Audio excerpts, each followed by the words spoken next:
are the carpets we buy by the mile. The most ingenious door in any refrigerator. Skid-resistant foam rubber backing needs no extra pad. They promised the future. Sunken lounges, mirrored walls, avocado kitchens, and we believed them. How did the dream homes of the 1970s become monuments to everything we got wrong about comfort, style, and the American dream? They were supposed to bring families closer, literally. The 1970s conversation pit was the sunken living room trend that promised intimacy, a cool, modern flair, and space-saving elegance. You would step down into a cozy nest of shag carpet and low-slung cushions surrounded by walnut paneling and maybe even a built-in bar. It looked like something from a futuristic home magazine, the kind of place where you could host groovy parties or settle in for deep chats. But in practice, it was awkward, inconvenient, and kind of dangerous. People tripped, drinks spilled, kids fell. The novelty of a lowered living space wore off fast when people realized how hard it was to furnish and how easy it was to injure yourself. In the end, the only thing the conversation pit really sparked was a conversation about remodeling costs. And cleaning it?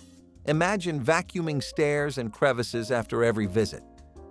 As the decades wore on, what had once seemed bold and modern quickly felt dated and bizarre, like a relic of a dream that never quite worked. Real estate agents began referring to them as trip pits. Renovators filled them in. It turns out that deliberately building a hole into your living room is not the best long-term plan. And while conversation pits disappeared quietly, their colorful cousin in the kitchen refused to go without making a scene. The kitchen was the heart of the 1970s home, and avocado green was its crown jewel. At least, that is what the designers claimed. Appliances from toasters to refrigerators were coated in this earthy green, a color meant to feel natural and calming. But instead of evoking gardens and freshness, it often made kitchens feel dim, claustrophobic, and permanently stuck in the past. Imagine walking into a kitchen where every appliance matches the color of an overripe avocado. At the time, it felt sleek, stylish. But once that color started to fade, or clash with updated counters and cabinets, it became painfully clear that avocado green was never going to age gracefully. What once felt trendy now felt like a permanent bad decision baked into your kitchen. As tastes shifted toward lighter, brighter spaces, avocado green quickly became a design cliché. By the time the 1980s rolled in with its love for chrome and white laminate, avocado green kitchens became the punchline to a joke about bad design choices. Today, they serve as a visual reminder that what is trendy now might become embarrassing later. But green was not the only color we overcommitted to. There was another hue that infiltrated every home and overstayed its welcome, especially underfoot. If you lived through the 1970s, you remember the feel of it between your toes. Shag carpeting was more than a design choice. It was a movement. Bold colors, thick fibers, and the kind of plush softness that made you want to lie down and never get up. From mustard yellows to burnt oranges, it blanketed floors in every room, including bathrooms, which is an idea no one has really been able to explain. Shag was fun and funky, but it was also a magnet for everything you never wanted in your house. Dust, dirt, pet hair, smells. And once it was in there, it stayed. Vacuuming was a chore. Deep cleaning was a nightmare. The very feature that made shag carpet so appealing, its thick, luxurious texture, was exactly what made it impossible to clean. People were not just pulling it up for new trends. They were trying to reclaim their air quality. What started as a symbol of comfort quickly became a maintenance disaster. Eventually, people tore it up in favor of cleaner, sleeker options. Shag rugs might have made a small comeback, but the wall-to-wall version? It is staying in the past, where it belongs. Of course, nothing trapped dust or the mood of a dark, cramped house quite like what was hanging on the walls. Wood paneling was everywhere in the 1970s. It made your living room look like a den, your den look like a hunting lodge, and your basement look like a forgotten back room at a roadside bar. At first, it felt warm and cozy. Rich brown tones, faux wood grain, maybe even a little glossy finish if you were lucky. But there was a problem. Most of it was not real wood. It was thin, pressed panels with a printed veneer. It dented easily, warped when damp, and turned rooms into narrow, lightless boxes. The illusion of natural wood faded fast when corners started peeling and warping with moisture. What was meant to bring a rustic touch ended up feeling cheap and oppressive. Once a sign of stylish Americana, it aged into a symbol of dated taste. The worst part? You could not just paint over it. People spent entire weekends trying to rip the stuff down or cover it with drywall. Today, retro renovators might leave a single accent wall for nostalgia, but most of us remember wood paneling for what it truly was: fake, dark, and way too committed to its own aesthetic. And when the walls started closing in, families turned to high-tech solutions to feel connected inside the home. Unfortunately, those did not age much better. Built-in intercom systems were supposed to be the future. Press a button in the kitchen, and you could talk to someone 2 rooms away.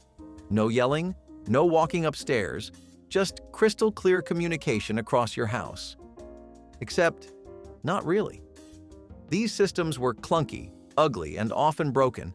The audio quality was closer to a drive-through speaker than anything futuristic. Static, echoes, and random bursts of feedback became the norm, and when they did work, it often felt like you were eavesdropping more than talking. Even as a novelty, the intercom felt outdated within a few years, replaced by cordless phones and then home cell lines. What was once cutting-edge quickly became awkward background noise. People quickly realized that a cordless phone, or just walking down the hall, was faster and less frustrating. Within a decade, these systems went from high-end status symbols to forgotten wall boxes gathering dust. Some were hidden behind art, others were ripped out entirely. But if avocado green had a twin in tragedy, it was coming next. A color so bold, so sunny, and so divisive that it burned itself into America's kitchen memory forever. Harvest gold was never meant to be subtle. It was loud, it was proud, and for one strange decade it coated every surface of the American kitchen. Paired with avocado green or orange, it was not just a color, it was a statement. You would find it on fridges, ovens, mixers, even your mom's favorite Tupperware. Advertisements promised it would bring warmth and cheer. But step into a harvest gold kitchen today, and it feels less like nostalgia and more like stepping inside a mustard bottle. The brightness that once felt cheerful began to feel aggressive, like a room that never let you relax. It faded fast, stained easily, and always seemed to clash with whatever came after. Like avocado green, it was an attempt to blend nature and futurism, and it failed at both.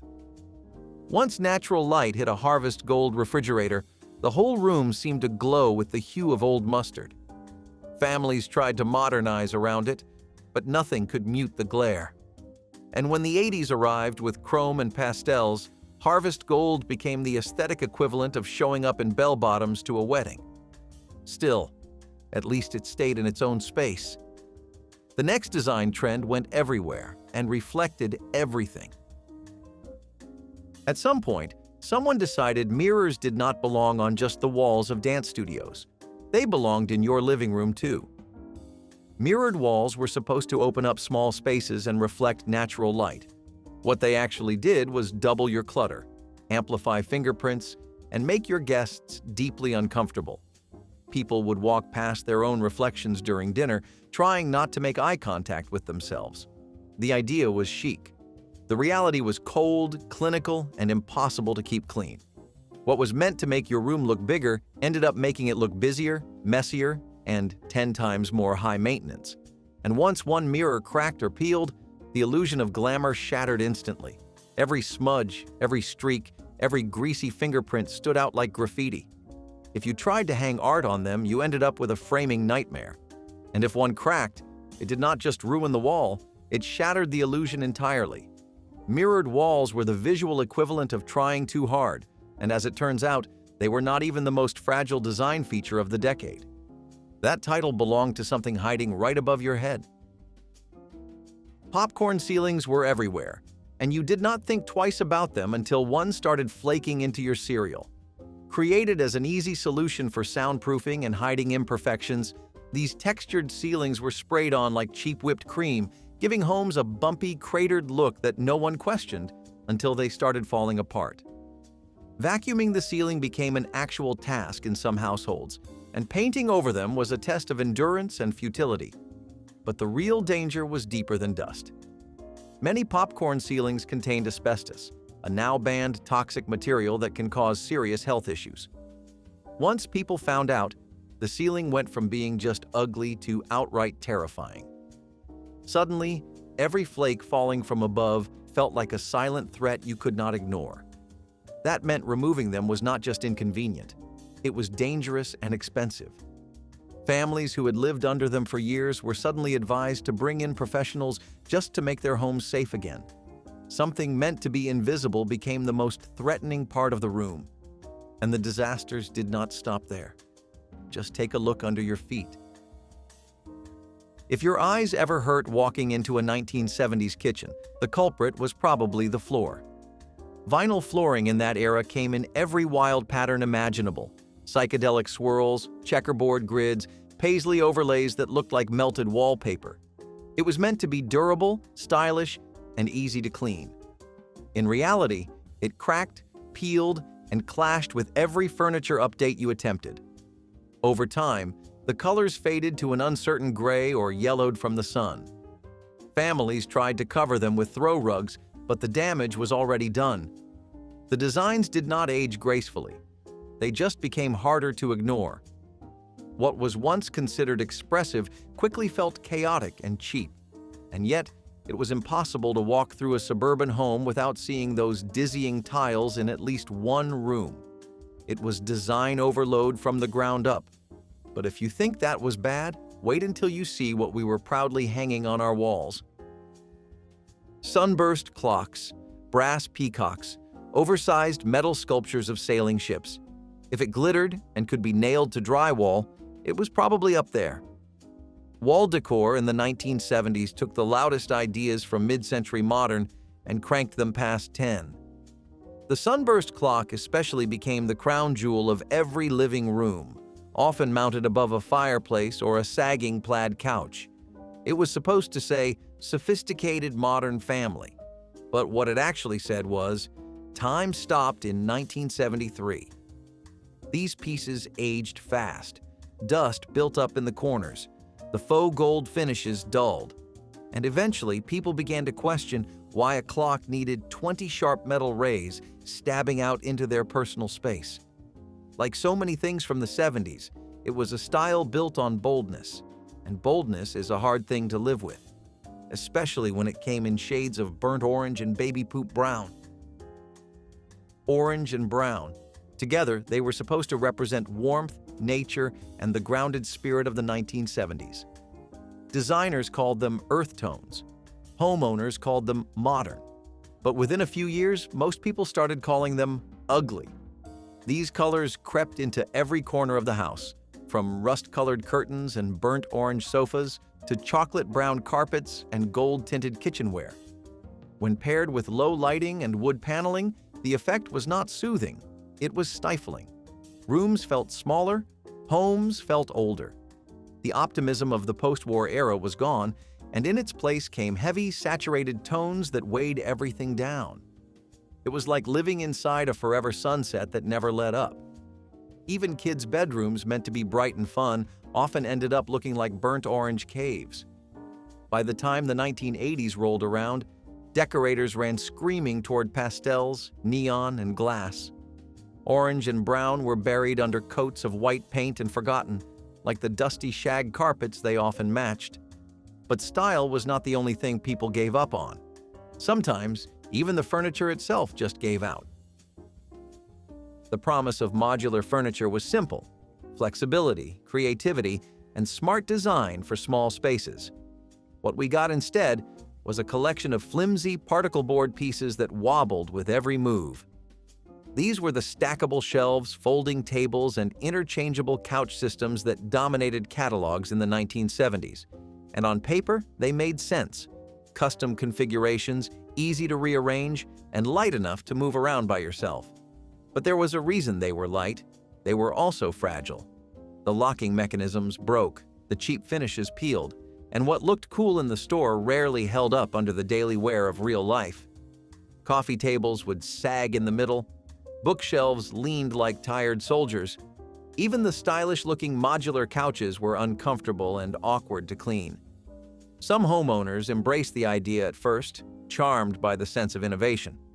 But over time, the frustration set in. The dream of flexible living turned into a house full of disposable furniture. And if the modular design failed to impress, the next status symbol at least came with its own built-in glamour, until nobody wanted it anymore. In the 1970s, having a built-in wet bar was a sign that you had made it.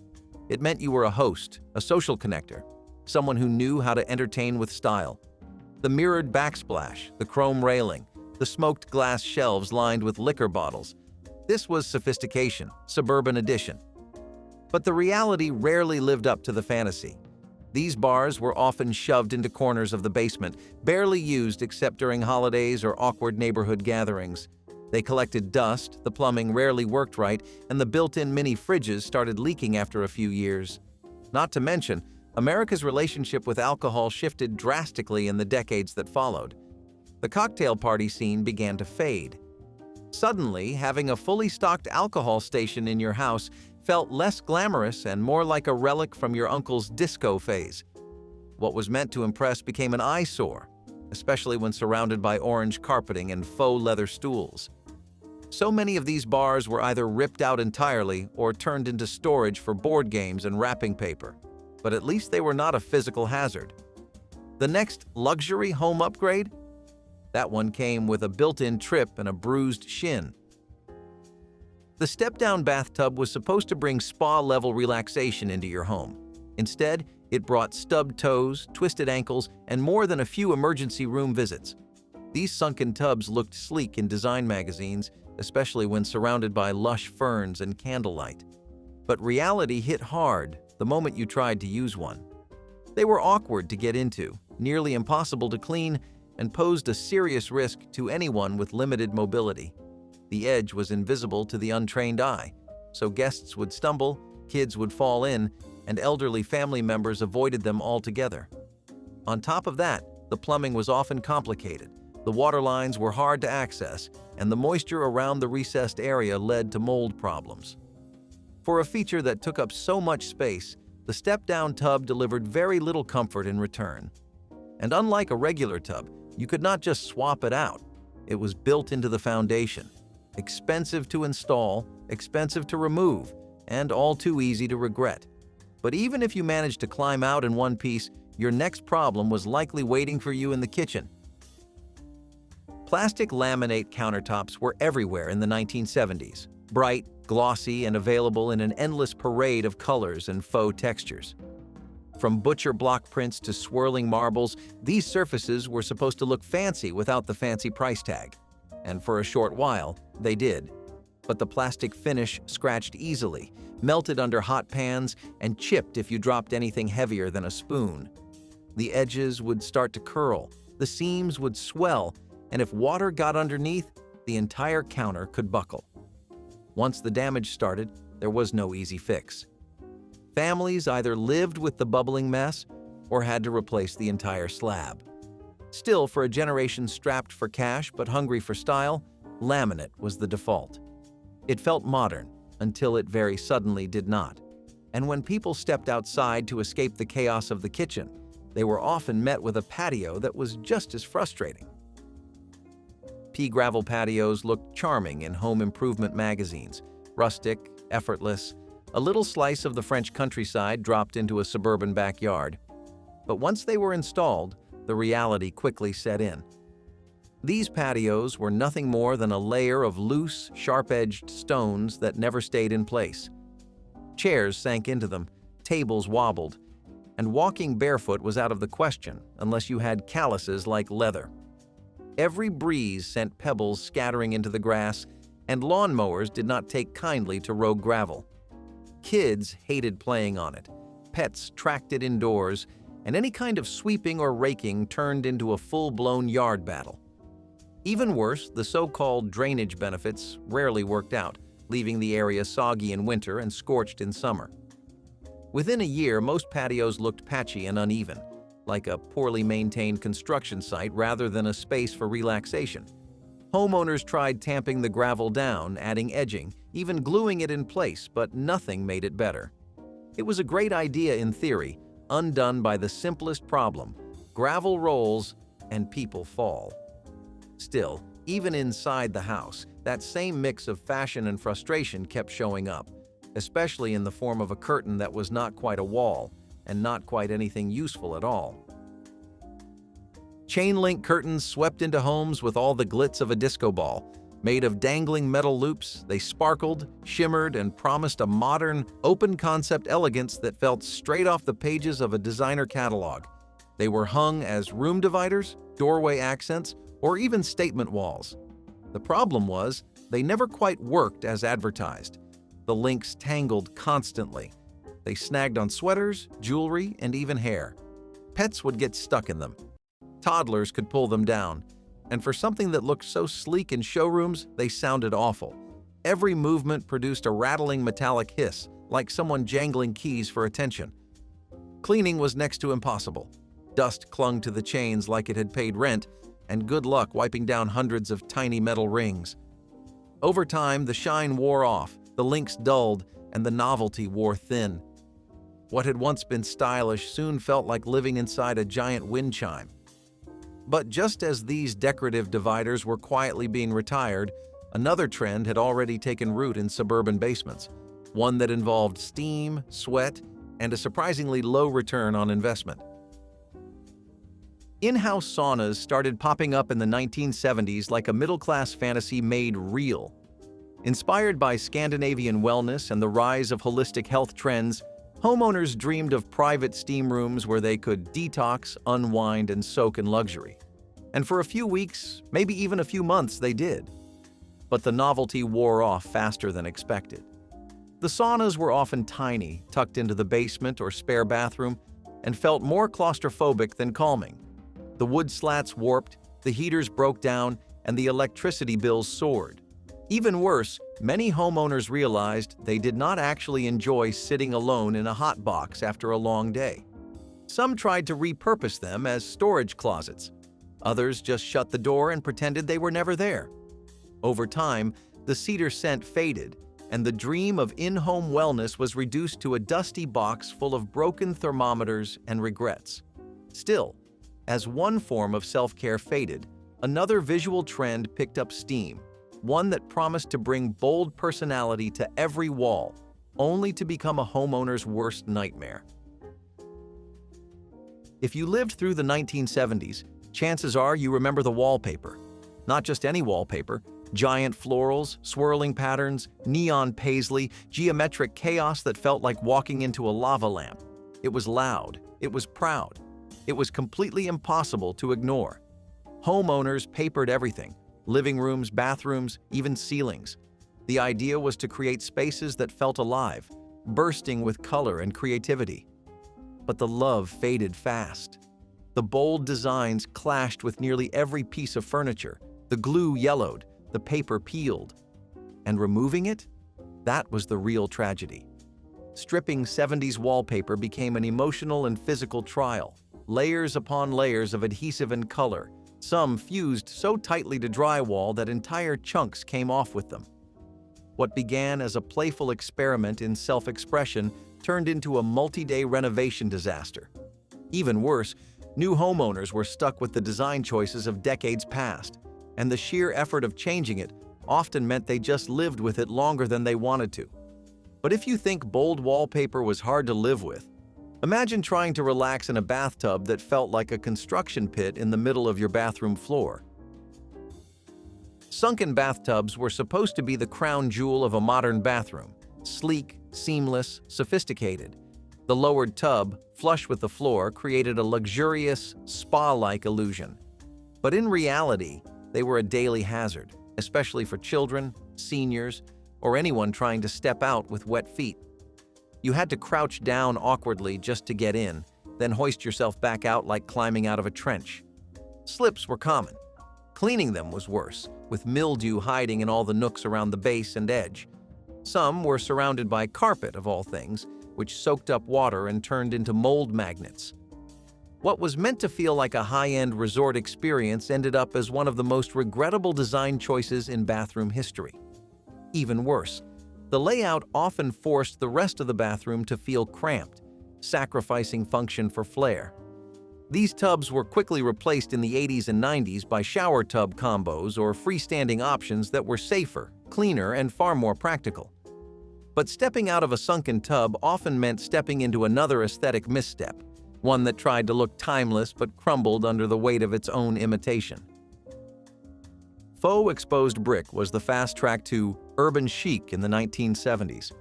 You could find it in basements, kitchens, and even living rooms, thin brick veneers glued to drywall, or worse, vinyl panels printed with brick patterns. It gave the illusion of raw, industrial charm without the cost of actual masonry. But like most shortcuts, it did not hold up. Over time, the adhesive failed. Corners peeled, edges warped. In some cases, entire sheets of faux brick would fall off the wall, revealing the cheap drywall behind it and killing the illusion in one thud. What was sold as rugged and timeless turned out to be fragile and temporary. Nothing more than a costume for the house. What once looked trendy now looked like a half-finished stage set. Some panels were so thin they cracked if you leaned on them. And cleaning them? A nightmare. Dust settled in every fake mortar line, and trying to repaint them only made them look more artificial. The charm wore off fast, leaving behind a wall that was too fragile to save and too expensive to redo properly. People wanted the character of a loft without the upkeep of a real brick wall, and what they got was crumbling plastic in a shade called rust red. But if fake brick left your walls feeling hollow, the next design choice made your whole house feel cold, starting with the hearth. The fireplace is supposed to be the heart of the home, warm, welcoming, timeless. But in the 1970s, many homeowners traded stone and brick for something they thought was sleek and modern: stainless steel. At first it looked futuristic, shiny, reflective, minimalist. But before long, it began to feel more like an operating room than a cozy corner. Stainless steel shows every fingerprint, every speck of dust. It scratches easily and loses its polish fast. Even worse, it reflected everything around it, meaning your cluttered living room, messy firewood pile, or worn-out carpet became part of the display. The cold, sterile vibe worked in theory, but clashed with real life, where warmth mattered more than shine. Worst of all, it gave off a chill even when the fire was burning. There was nothing inviting about it. People tried to warm it up with wood mantles or plants, but the metal clashed with everything. And once trends shifted toward rustic charm and farmhouse style, those sterile fireplaces looked completely out of place. Replacing them meant pulling apart walls and reworking vent systems. Most just got covered up or ignored. And while fireplaces became forgotten features, other clever space-saving ideas were still trying to justify their place, especially the ones that claimed to double as furniture. Pull-down desks were supposed to be a dream come true for small homes. They looked clean, folded flush against the wall, and promised a pop-out workspace anytime you needed one. But once you actually started using them, the problems appeared fast. Hinges creaked, the desktop wobbled, and if you tried to put any real weight on it, like a typewriter or even a stack of books, it sagged. The latch mechanisms often wore out, making them hard to open or harder to keep shut. Some desks never sat flat, making writing or typing feel like working on a tilted tray. Others developed permanent lean from years of being overloaded with just a little more than they could handle. Most were too small to be useful, barely big enough for a notebook and a lamp, and if you ever forgot to fold it back up, it became a shin-height tripping hazard. Over time, people stopped using them altogether. Some turned into junk mail stations, others got blocked by furniture and forgotten. The dream of functional minimalism collapsed under the weight of poor craftsmanship. But at least a bad desk could be avoided. The next trend was something you literally had to sleep on, even when it stopped working. Murphy beds had the charm of a magic trick. Fold your bed into the wall during the day, pull it down at night, and reclaim your space. But as charming as the concept was, the execution in the 1970s left a lot to be desired. Hinges jammed, springs failed, and more than a few people ended up with bruises from beds that dropped too quickly or refused to budge at all. If the bed did not latch properly, it would tilt forward like it was about to attack. If the mattress was too thick, it would not fold at all. And if you lost the key to the cabinet-style casing, good luck. Parents warned their kids not to play near it, fearing it might collapse without warning. And when guests came over, there was always that awkward pause. It works, I think. What started as a space-saving marvel often ended up as an unusable wall fixture. Guests refused to sleep on them. Homeowners gave up and just left them down permanently. It was another example of form over function, where the promise of sleek design met the reality of unreliable mechanics. And even when the bed worked, it was usually tucked behind something just as questionable: a front door that tried too hard. In the 1970s, front doors became statements. Heavy wooden slabs with ornate carvings, tiny stained glass windows, and metal grates meant to look regal. They were supposed to give your home curb appeal and a sense of grandeur. But the result often clashed with the rest of the house, especially if you lived in a modest ranch or a split-level suburban box. These doors were overbuilt, overly decorative, and often poorly insulated. Many were solid wood and weighed a ton, making them hard to open or close for kids and older adults. The tiny windows barely let in light, but gave burglars a perfect peek inside. The decorative grills rusted. The carvings collected dust and grime. Worse, the bold front doors promised something inside the home that they could never deliver, leaving guests wondering if they had walked into a castle or a cul-de-sac illusion. Eventually, most were ripped out and replaced by simple fiberglass slabs with a clean look and better insulation. By the time sleeker, more energy-efficient fiberglass and steel doors came along, the carved monstrosities looked downright medieval. People replaced them in droves, and with that, the 70s obsession with style over substance reached the very threshold of the home. But there was still one place inside the house where big dreams and bigger failures collided: the dining room ceiling. It was the original shortcut for busy kitchens, long before microwaves or DoorDash deliveries. Right there in the wall, usually between the kitchen and dining room, was a little opening known as a pass-through window. Not big enough to walk through, just big enough to pass a steaming pot of mashed potatoes or a stack of plates. It was part convenience, part conversation starter, and part dinnertime drama stage. You could poke your head through and call out, "Who wants seconds?" Or you could slide a dish over without juggling it across the carpet. In bigger homes, they were framed out in wood or tile with little ledges to rest a casserole on. In smaller homes, they were purely functional, a hole in the wall that saved mom 10 steps at every meal. Some even had shutters or swinging doors, so you could close the kitchen once dinner was served. But eventually, open-concept living took over. People tore down the wall entirely instead of carving a window into it. And just like that, the pass-through became passé. Still, it had its charm. It turned dinner into a kind of performance. But if passing potatoes through a hole in the wall sounds odd, imagine burning your garbage in a machine tucked right next to the toilet. In the 1970s, if you lived out in the country and owned a tractor, you basically owned a car, a truck, and a parade float all in one. Tractors were not just for farms, they were the rural equivalent of a commuter vehicle. Need to get to the store? Take the tractor. Dropping by your neighbor's house 3 miles down a dirt road? Tractor again. There was no need for plates, registration, or insurance. The rules were simple. If it moved and it did not break anything, it was fair game. Authorities looked the other way, because honestly, who was going to ticket the guy who also grew their corn? It was a slower time, and we mean that literally. You would see 20-mile-per-hour traffic jams with a full line of cars behind one of these beasts, and no one really minded. Today, you need plates, reflectors, and often a permit to drive a tractor even a block away from your land. But back then, tractors were as common on rural roads as pickup trucks, and a whole lot louder.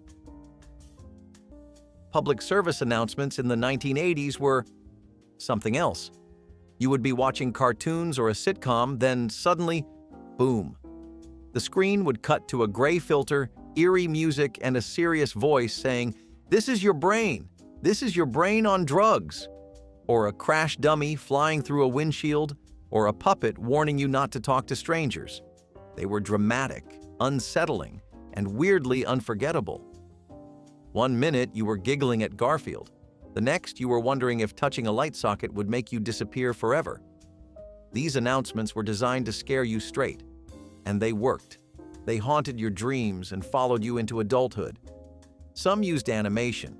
Some used real actors with tear-streaked cheeks and slow zooms. And all of them felt like they were speaking directly to you. But even with the ominous tones, there was something strangely comforting about them. Like the world was trying to look out for you, even if it scared you a little. They were a strange part of growing up, and honestly, we would be lying if we said we did not remember them word for word. Still, if there was one thing that really balanced it all out, it was the glory of waking up at sunrise for the lineup of legends. That high-pitched tone, you remember it. You might even feel it in your chest right now. The emergency broadcast system test did not care what you were doing. It took over everything. You could be watching your favorite cartoon, a family sitcom, or a game show with flashing lights, and suddenly the screen would freeze, a gray static box would appear, and that bone-chilling noise would wail through the speakers. Then came the voice, always monotone, always distant. "This is a test. This is only a test." Even though they told you it was just a drill, it still felt like the end of the world was knocking. You sat still, stared at the screen, and waited for it to go away. Some kids covered their ears, others ran to find a parent. It was spooky in a way you could not explain. You did not know what nuclear war was, not really, but you knew this test meant something big, something adult, something terrifying. After a minute or two, it would vanish, and the show would come back on like nothing happened. But you felt different. That noise lived in your bones. Still, once the fear passed, you went back to being a kid. And in the 1970s, being a kid meant making your own fun, sometimes by putting on a show right in your backyard. And if you think delivering milk through a wall sounds wild, wait until you hear about the homes that were designed for smoke. Back in the middle of the 20th century, smoking was not just accepted, it was expected, and American homes were ready for it. That is where built-in ashtray stands came in. These were not just ashtrays placed on coffee tables or countertops.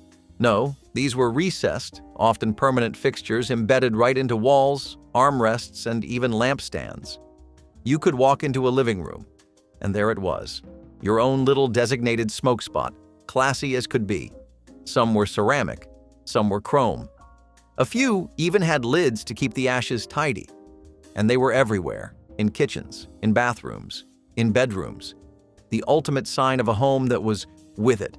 Even guests had their own designated ashtrays. People took pride in them. Some were decorative, shaped like seashells or horseshoes. Others were sleek and utilitarian, and it was not just adults using them. Teens had their own, often built into the back of desks or vanities. Today, of course, the idea seems almost alien.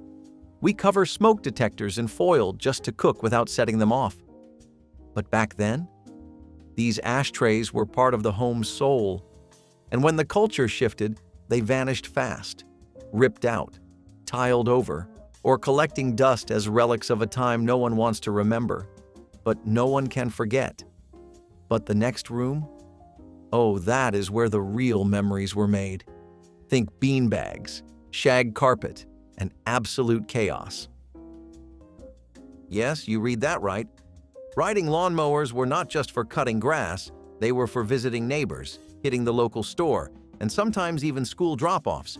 In smaller towns, you could hop on your mower and putter right into town, past houses, dogs, and the occasional confused police officer. Nobody batted an eye. It was slow, it was loud, and it was very much not road safe, but it was legal. You did not need registration or a license, and in some places, people just threw a flag on the back and called it good. The lawnmower became an unlikely local legend. You might pass 3 of them parked at the general store like horses at a saloon. People waved like it was completely normal because, well, it was. It was practical and resourceful, and honestly, pretty charming. Today, cities and counties have all kinds of rules about non-standard vehicles on public roads. Most riding mowers now are strictly yard-bound unless you want a ticket and a lecture. But in the 1970s, nobody had time for that. If it moved and did not catch fire, it was transportation. Speaking of creative transportation, the next thing might blow your mind, because you could legally build a car in your garage from scratch and still register it for the road. Going to the gas station used to be fun. I am not even kidding. In the 1970s, pulling into a station was not just about filling up the tank, it was about what you got for free. Gas station giveaways were the absolute jackpot of roadside errands. You would get real glassware, like full-on drinking glasses with cartoon characters or sports team logos printed on them. There were dishes, figurines, tiny toys, even aluminum tumblers in wild colors. Some stations had full sets you could collect over time, which meant every gas stop felt like you were unlocking a new piece in the puzzle. Parents would even choose where to fill up based on who had the best freebies that week. And kids? We kept track. We knew which stations had the cool tumblers and which ones were slacking. Sometimes they even gave out trading stamps to go along with your haul, so it was a 2-for-1 deal. You might not remember the cost of gas back then, but you definitely remember that little thrill when the attendant handed over your freebie through the car window. It was like a tiny prize for just living life. But if you think that was exciting, wait until you hear about the one thing that made kids count down the days from summer to winter, flipping through pages and circling dreams. You would toss it in and forget about it. That was the beauty of the laundry chute. A small hatch built right into the hallway wall or bathroom cabinet, leading straight down into a hamper, or sometimes directly into the basement laundry room. Just open, drop, and go. These vertical passageways were like magic portals for dirty socks and sweaty gym clothes. No more lugging baskets down 2 flights, no more arguments about whose turn it was. You just lifted the flap and let gravity do the work. Kids treated them like secret tunnels. Parents treated them like a godsend.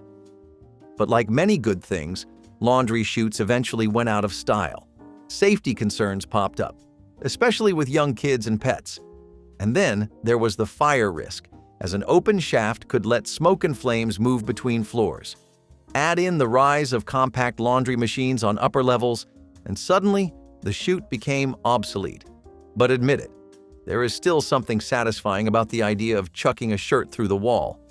And speaking of walls, wait until you hear about the windows that were not exactly windows.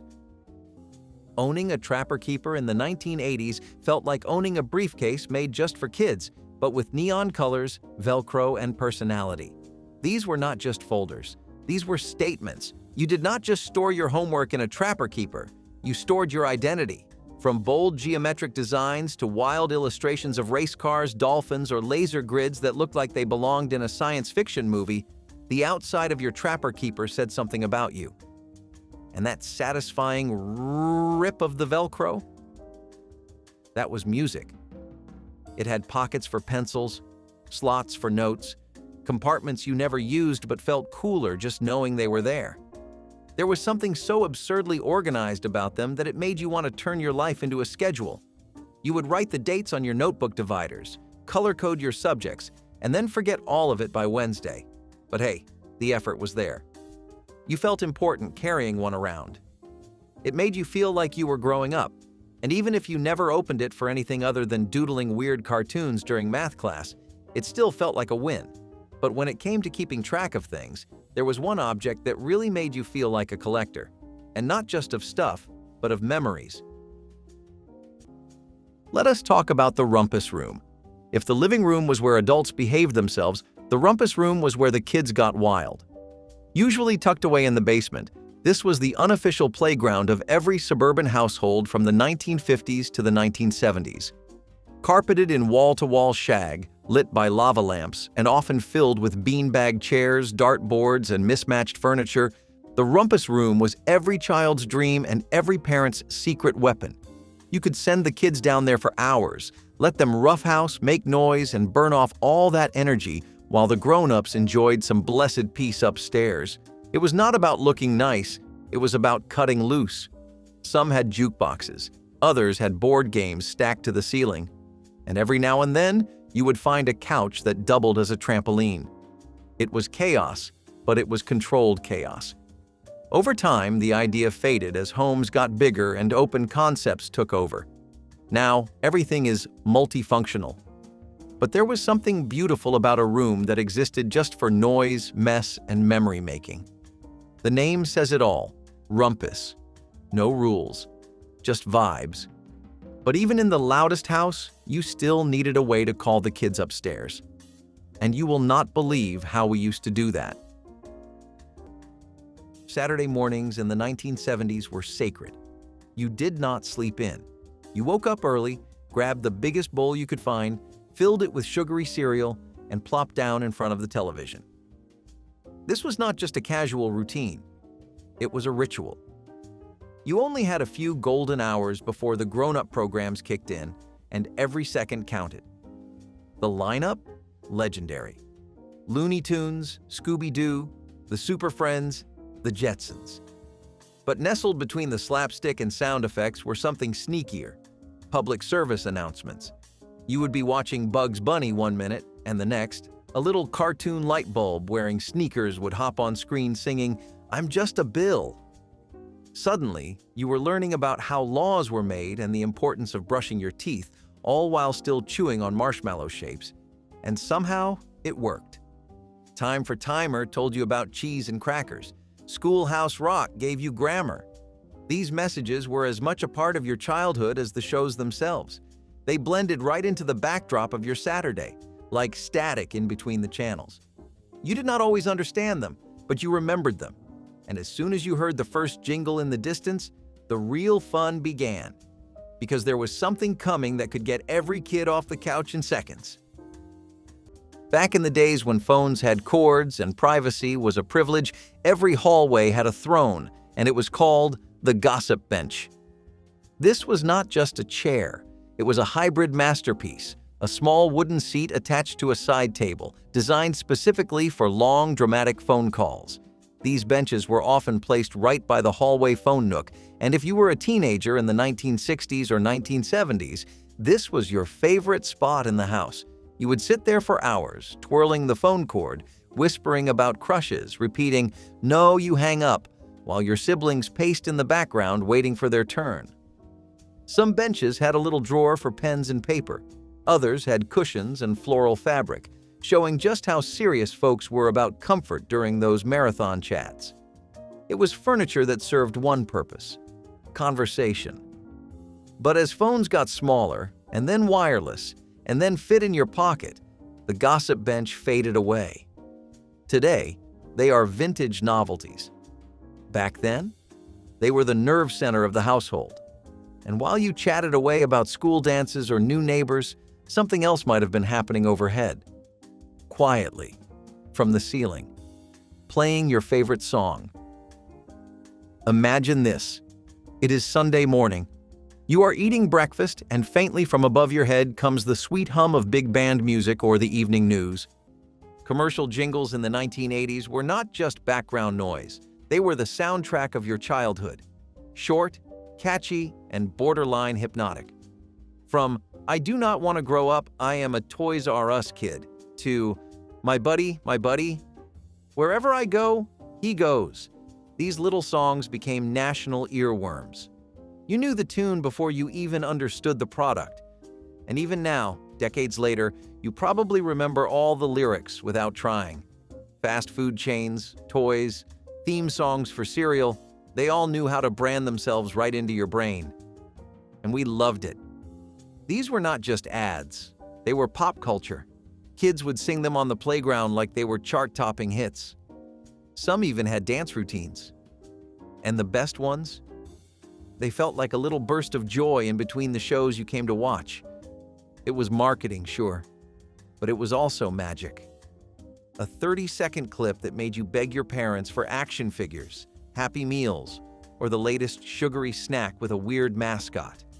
And yes, even today, if you hear the opening note of "Gimme a break," You know exactly what is coming. But when it came to making your own mix of hits, that required serious patience and a strong dislike for chatty radio DJs. It is one of those things you barely notice until it slides into action: pocket doors. Unlike the typical swinging door, pocket doors vanish into the wall when opened, like a magic trick you can walk through. They were the height of clever home design in the mid-20th century, especially in homes that wanted a clean, modern look without bulky doors breaking up the space. You would find them separating dining rooms from kitchens or closing off formal living rooms when company arrived. Over time, though, they became a pain. The tracks jammed, the rollers squeaked, and once one went off its rail, good luck fixing it without tearing open the wall. Slowly, builders turned back to swing doors, and pocket doors became a quirky throwback. But if those walls could talk, they would whisper about family dinners, polite goodbyes, and the satisfaction of sliding a whole room out of sight. Now, speaking of questionable style choices, wait until we step into the softest, strangest room in the house: the bathroom. If you wanted to feel indestructible in the 1970s, you bought a retired checker cab and drove it like your own private limousine. These things were built like bunkers: steel frames, giant bench seats, enough legroom to host a yoga class. They were meant to haul passengers all day, every day, and because of that, they could take an unbelievable beating. When cities started retiring their fleets, the used cabs hit the market for dirt cheap, and everyday people scooped them up like hotcakes. You could legally register one as a personal vehicle, no questions asked. It was not unusual to see a checker cab parked in a suburban driveway, its faded yellow paint barely covered by an amateur paint job. They were impossible to miss and nearly impossible to wreck. Safety standards? They were considered built in by sheer size and weight. Of course, they guzzled gas like nobody's business and cornered like a refrigerator on wheels, but hey, that was a small price to pay for invincibility. Eventually, they disappeared, retired for good. And speaking of unusual rides, let us not forget about the street-legal tuk-tuks and rickshaws that once rolled through American tourist towns like they belonged there. Long before cell phones and even before cordless landlines, families had a different way of yelling through the walls. And no, it was not just yelling. We are talking about intercom systems. Installed in kitchens, bedrooms, garages, and hallways, these things were high-tech at the time. Built right into the wall, they had push buttons, tinny speakers, and a magical call button that could summon anyone from anywhere. It was like living inside your own hotel. "Dinner's ready!" would echo from speaker to speaker. You could check in on the baby, call the kids in from the yard, or talk to your spouse while still folding laundry. They even had a radio function in some fancier models, so you could blast the news or music in every room. These systems were sold as time savers, but they also showed off how cutting-edge your home was. Nothing said modern American household like a wall-mounted microphone next to your fridge. Eventually, of course, they wore out, the wiring went bad, or the kids used them to eavesdrop, and just like that, they fell out of style, replaced by text messages, smart speakers, and yelling again. But if you ever stayed at Grandma's house and heard your name echo through a crackly little box, you will never forget it. Now, how about something we used to build into the wall that flipped down like a magic trick? Get ready, because we are unfolding something special. Before recycling was trendy, it was profitable. At least if you were a kid in the 1970s with ambition and a wagon. You could walk up and down the block knocking on doors, asking neighbors if they had any bottles to spare. Not water bottles. We are talking glass soda and milk bottles, sturdy, heavy, and returnable. Stores gave you money for them. Not a lot, but enough. A nickel here, a dime there. If you collected enough, you could walk away with a whole dollar. And in 1970s kid currency, that was like a small fortune.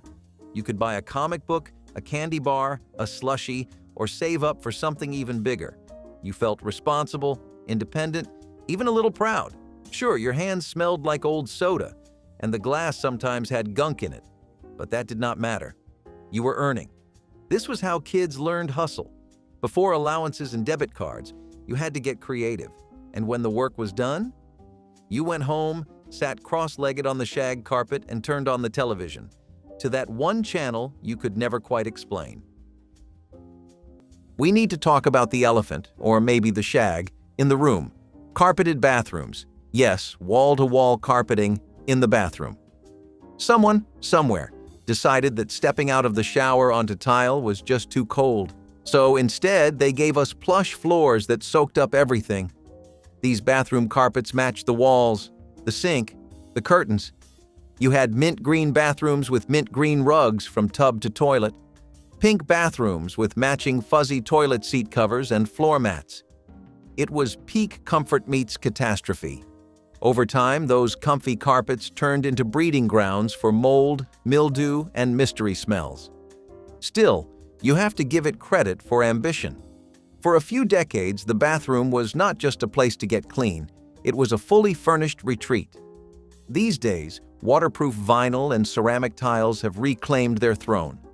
But every now and then, you stumble upon an old house with a powder blue plush floor and wonder what it was like to live so fearlessly.